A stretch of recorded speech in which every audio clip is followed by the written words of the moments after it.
Como entender a expressão de Jesus em Mateus capítulo 18, versículo 20, quando ele diz: "Onde estiverem dois ou três reunidos em meu nome, ali estarei no meio deles"? Será que Jesus está dizendo que a igreja só é formada quando existe uma reunião de duas ou três pessoas? Ou que ele só se faz presente quando ele é invocado por duas ou três pessoas?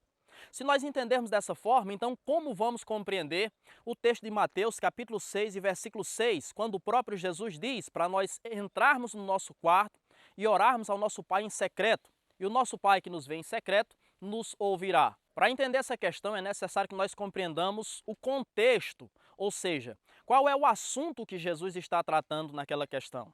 Se nós levássemos em consideração o contexto do texto em que nós estamos lendo, muitos erros doutrinários e teológicos seriam evitados. Então, qual é o contexto que Jesus está tratando ali em Mateus capítulo 18? Se você ler os versículos anteriores, você vai perceber que ele ali está tratando sobre julgamento. E ele está dizendo: se o irmão pecar, vai tu e ele só. Se ele te ouvir, você ganhou seu irmão. Se ele não te ouvir, vai tu e leva mais duas testemunhas. Se ele ouvir, ganhou teu irmão.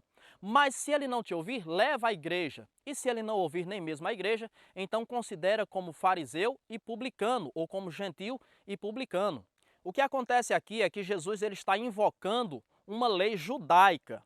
Quando você lê Números, capítulo 35, versículo 30 e Deuteronômio, capítulo 17, versículo de número 6, você vai perceber que os textos ali eles dizem que uma pessoa que fosse condenada à morte, ela teria que ser condenada por causa de um crime que cometeu, por exemplo, por causa de um assassinato, ela teria que ser acusada por duas ou três testemunhas, mas os dois textos dizem que pelo testemunho de uma só pessoa, aquela pessoa não morreria. Então o que Jesus está dizendo? Que um irmão, ele não poderia, de fato, ser julgado e excluído da igreja pelo testemunho de uma única pessoa. Então era necessário que houvesse duas ou três testemunhas ou o colegiado da igreja para que aquele irmão fosse sentenciado, julgado e assim excluído da igreja.